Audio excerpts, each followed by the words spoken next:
Goes off the mark, he's away. That's a beautiful straight drive from Tendulkar. तो दोस्तों फिर से जुड़ चुके हैं आप अपने क्रिकेट की चैनल स्ट्रेट ड्राइव में, जहां पे आज हम करने जा रहे हैं मैच नंबर 19 का पोस्ट मैच एनालिसिस, जो खेला गया था चेन्नई सुपर किंग्स और रॉयल चैलेंजर बेंगलोर के बीच। वर्तमान कप्तान और भूतपूर्व कप्तान के बीच ये खेला गया मुकाबला। हर एक को इंतजार था कि ये मैच कब हो। आज वो इंतजार की घड़ी खत्म हुई और हालांकि ये मैच आज वन साइडेड रहा। चेन्नई सुपर किंग्स ने टॉस जीतने के बाद पहले बल्लेबाजी करने का फैसला किया, लेकिन टीम में दो बदलाव थे। मोइन अली और लुंगी एनगिडी को बाहर करके डीजे ब्रावो और इमरान ताहिर को प्लेइंग 11 में शामिल किया गया था। लेकिन आज का ये संडे जाडेजा के नाम रहा, क्योंकि आपने सुना होगा कि एक ओवर में 36 रन बनते, लेकिन आज जाडेजा ने एक ओवर में 37 रन बना दिए और ये एक रिकॉर्ड कायम किया आईपीएल में। तो सर पूरा आज का ये जो संडे था वो पूरा जाडेजा के नाम रहा।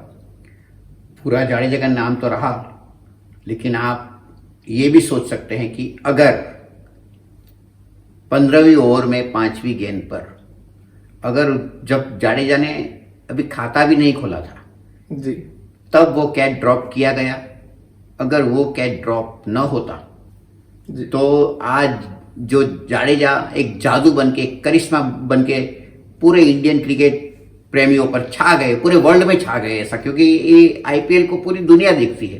तो पूरी दुनिया पे अगर जाडेजा छा गए तो उसमें हमें ये नहीं भूलना चाहिए कि एक बहुत बड़ा ही महत्वपूर्ण उनको मौका मिल गया। और एक बात है कि क्रिकेट की दुनिया में अगर एक कैच छूटता है या एक मौका किसी धुरंधर बल्लेबाज को मिल जाता है तो कभी कभी बहुत भारी पड़ जाता है, और आज वही ठीक वैसा हुआ। जी बिल्कुल बिल्कुल। लेकिन वो जो कैच था वो भी काफी इजी कैच था, लेकिन मुझे ऐसा लगता है कि पसीने की वजह से ये कैच ड्रॉप हो गया। हालांकि ये एकदम इजी कैच था, ऐसे कैच ड्रॉप नहीं होने चाहिए। और ऐसा कहते हैं कि हिम्मत मर्दा तो मदद खुदा, कुछ आज ऐसा ही हुआ कि एक कैच शुरुआत में ही ड्रॉप हो गया और जाडेजा ने ताबड़तोड़ 62 रन बना दिए सिर्फ 28 गेंदों में, और बाद में 3 विकेट भी उन्होंने चटके और साथ में एक रनआउट जो डायरेक्ट हिट था। तो आज काबिले तारीफ जाडेजा का परफॉर्मेंस। जैसे आज ऐसा लगा कि आज चेन्नई सुपर किंग्स बनाम रॉयल चैलेंजर बेंगलोर नहीं था, बल्कि रॉयल चैलेंजर बेंगलोर बनाम रविंद्र जाडेजा थे। तो जाडेजा की लाजवाब फील्डिंग, लाजवाब बॉलिंग और लाजवाब बैटिंग। लेकिन आज मैं शुरुआत से बात करना चाहूंगा कि शुरुआत में आज फिर से गायकवाड़ और फैफ डु प्लेसिस ने चेन्नई के लिए अच्छा स्टार्ट दिया। डु प्लेसिस इन फॉर्म नजर आ रहे इस सीजन में, क्योंकि पहली मैच उनकी खराब गई थी, लेकिन बाद में जिस तरह से उन्होंने लय हासिल किया है बैटिंग में, काबिले तारीफ उनका परफॉर्मेंस आज भी। और उन्होंने 50 रन वापस से आज एक अर्धशतक बनाया और 50 रन बना दिए 41 गेंदों में। तो एक मजबूत स्टार्ट दिया। और साथ में गायकवाड़ की भी मैं तारीफ करना चाहूंगा, क्योंकि गायकवाड़ ने जिस तरह से आज कवर ड्राइव खेले, हालांकि 33 रन ही बनाए 25 गेंदों में, लेकिन आकर्षक 33 रन थे वो। गायकवाड़ समझो जब भी डबल फिगर में प्रवेश करते हैं तो पूरे 50 रन बनाते हैं जी। लेकिन आज वो 33 रन ही बना पाए। हालांकि 4 कवर ड्राइव बहुत ही देखने लायक थे, और उनके कवर ड्राइव बड़े ही आकर्षक होते हैं, बड़े टाइमिंग और प्लेसमेंट के साथ खेलते हैं। तो हालांकि ये ऋतुराज, इनके ऊपर धोनी का भरोसा बड़ा कायम है। उन्होंने सिर्फ एक ही बार ऐसा उन्होंने कहा है कि एक ही बार पूछा था आप कैसा महसूस कर रहे थे, तो उन्होंने बड़े कॉन्फिडेंटली जवाब दिया था धोनी को, और धोनी ने फिर उसको एक बार चांस दिया। और देखिए अब उनके सब डिपार्टमेंट, अगर ये ओपनिंग बराबर सज जाने से ये ऋतुराज अगर अपने मौसम में आ गए, अपने पूर्व बहार में अगर खेल रहे हैं, तो फिर धोनी के लिए कोई मसला, कोई प्रॉब्लम, कोई समस्या रही नहीं। और आज देखिए कि एक वर्तमान कप्तान कोहली, जो लगातार एक के बाद एक जीत को हासिल करते हुए आ रहे थे, उनकी विजय यात्रा को आज धोनी ने ही लगाम लगाई। और देखिए आज 19वां मैच था, लेकिन कोहली की टीम 19-20 के मार्जिन से नहीं हारी है, बल्कि कहना चाहिए कि 1 और 11 की मार्जिन से हारी है, क्योंकि जाडेजा पूरे 11 को अकेले ही भारी पड़ गए। जी बिल्कुल। हालांकि ओपनिंग स्टार्ट अच्छा मिला, लेकिन बीच के ओवर में चेन्नई सुपर किंग्स थोड़ी सी स्लो खेली, जिसके चलते ऐसा लग रहा था कि ये स्कोर 140 या 150 बन सकता है। लेकिन आखिरी ओवर में जिस तरह से जाडेजा ने ताबड़तोड़ बल्लेबाजी की, 1 ओवर में 37 रन बना दिए जाडेजा ने, और वहीं से चेन्नई सुपर किंग्स का स्कोर होगा 191 रन और 192 रन का टारगेट दिया था। लेकिन आखिरी ओवर में 37 रन मारे किसको, तो वो थे purple cap holder Harshal Patel को, जिनका ये सीजन पूरी तरह से अच्छा जा रहा था। 3 ओवर भी आज उन्होंने अच्छे डाले थे, क्योंकि मैं जब टीवी पे देख रहा था तब स्क्रीन पे उनका एनालिसिस आ रहा था, 3 ओवर 13 रन 3 विकेट। लेकिन आखिरी ओवर में जिस तरह से जाडेजा ने बल्लेबाजी की और 37 रन मार दिए, जिसके चलते हर्षल पटेल का बॉलिंग एनालिसिस भी उन्होंने बिगाड़ दिया, और उनका बॉलिंग एनालिसिस हो जाता है 51 रन और 3 विकेट 4 ओवरों में।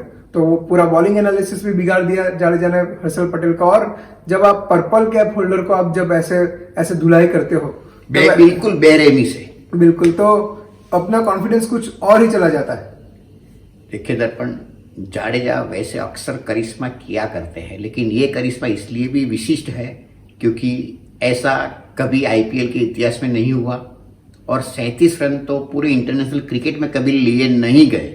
हालांकि ऐसा 3-4 मौके ऐसे आए हैं कि जबकि 36 रन लिए गए हैं। उसमें एक गारफील्ड सॉबर्स का नाम है, दूसरा हमारे रवि शास्त्री, जिन्होंने तिलक राज की गेंदबाजी में लगातार रणजी ट्रॉफी में 6 छक्के लगाए थे।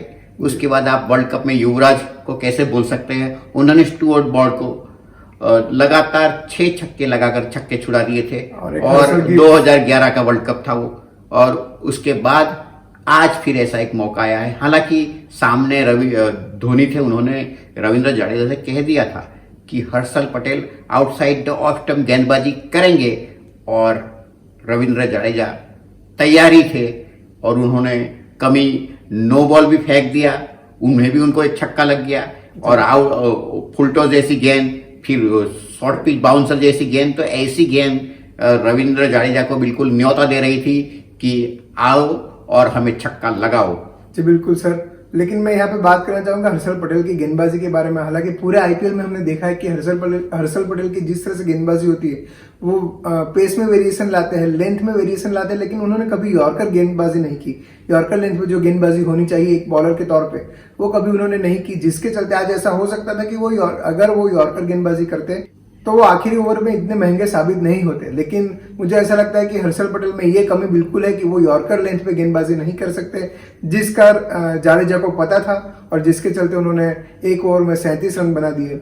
लेकिन आगे मैं बात करना चाहूंगा बेंगलोर की बैटिंग के बारे में। बड़ीगल ने एक अच्छा स्टार्ट दिया था, लेकिन कोहली जिस तरह से हमें पिछले मैच में लग रहे थे कि फॉर्म में आ गए, लेकिन ऐसा कुछ हमें देखने को आज मिला नहीं। तुरंत आउट हो गए थे कोहली, जब जरूरत थी कोहली की तब वो आज वापस से आउट हो गए जल्दी, और बाद में कोई चला नहीं मिडिल ऑर्डर में। और ये मैंने पहले भी कहा था, जब हमने पहली मैच बेंगलोर की जो थी तब हमने पोस्ट मैच एनालिसिस किया था, तब हमने कहा था कि अगर मैक्सवेल और डिविलियर्स नहीं चलते हैं तो ये बेंगलोर की जो बैटिंग लाइनअप है वो हमें दिक्कत में दिखाई देगी। और बिल्कुल आज ऐसा ही हुआ कि बेंगलोर की जो बैटिंग लाइनअप थी वो 20 ओवर में महज 122 रन ही बना सकी, और 9 विकेट उन्होंने खो दिए थे। देखिए, कोहली को कैसे आउट करना है, उसका परिचय, उसकी जानकारी धोनी से ज्यादा किसको होगी जी। तो बस वही प्लान सजा गया, मंच बिछाया गया, और सैम करन को ओवर द विकेट गेंद करा के ऑफ स्टंप से बाहर उछलती हुई गेंद दी गई, और कोहली उसके पीछे गए, और गेंद ने बल्ले का बाहरी किनारा लिया और धोनी ने कैच पकड़ लिया। तो वो पूरा एक षड्यंत्र था। लेकिन सर, आपको नहीं लग रहा कि कोहली को मिडिल ऑर्डर में बैटिंग करनी चाहिए? क्योंकि आप ओपनिंग किसी और से करवाए, विराट कोहली मिडिल ऑर्डर में खेले, तो अगर विराट कोहली मिडिल ऑर्डर में खेलते हैं तो कहीं ना कहीं रॉयल चैलेंजर बेंगलोर का मिडिल ऑर्डर स्ट्रांग नजर आता है, क्योंकि कोई एक ऐसा बैट्समैन की उसमें कमी दिखाई दे रही है जो कंसिस्टेंट खेले। क्योंकि अगर आप बात करें मैक्सवेल की, तो मैक्सवेल इतने मैचों में चल रहे थे, लेकिन अब अगर आज तो नहीं चले और आगे की मैचेस में भी नहीं चलेंगे तो ये बिल्कुल दिक्कतें खड़ी करेगा रॉयल चैलेंजर बेंगलोर की। आपकी समस्या कोहली को भी पता है। वो उन्होंने पोस्ट मैच में कहा था कि हमें तीसरे नंबर पर एक प्रॉपर और बेहतर बल्लेबाज की आवश्यकता है, उसके लिए जांच पड़ताल की जा रही है, और जो उनको लगेगा उनको लिया जाएगा। लेकिन जहां तक ओपनिंग का सवाल है, कोहली ने मन बना लिया है कि वो ओपनिंग ही करेंगे। लेकिन देवदत्त पडिक्कल आज जिस तरह से नजर आ रहे थे, ऐसा लग रहा था कि आज फिर से रॉयल चैलेंजर बेंगलोर को जिताएंगे, लेकिन आज ऐसा हो न सका।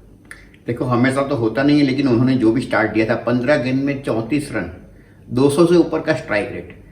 उसके बाद जब मैक्सवेल नहीं चलेंगे, जब एबीडी विलियर्स नहीं चलेंगे, हालांकि सुनील गावस्कर ने तो कहा था कि ये बेंगलोर को हराना मुश्किल हो जाएगा क्योंकि 360 पर खेलने वाले 2 बल्लेबाज हैं, लेकिन दोनों बल्लेबाज चले नहीं।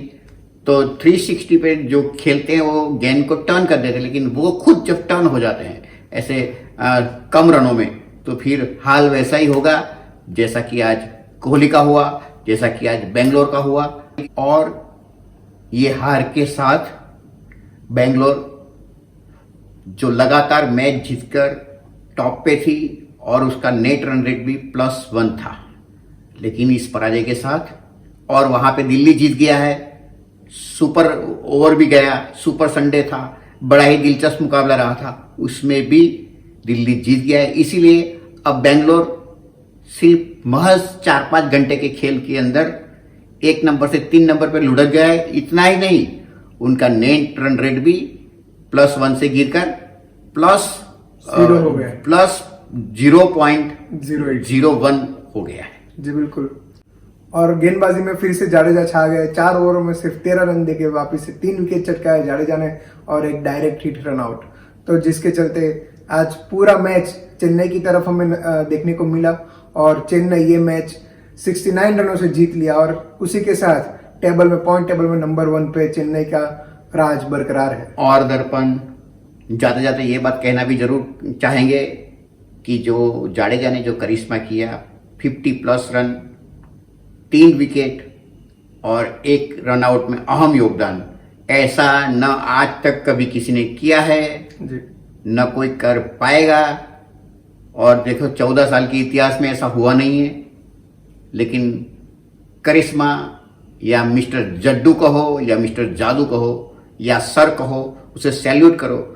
लेकिन हम बहुत पहले से कहते आ रहे हैं कि जिस टीम में जाडेजा हो तो उनको साइड पे रखने की बात को साइड पे रख देना चाहिए।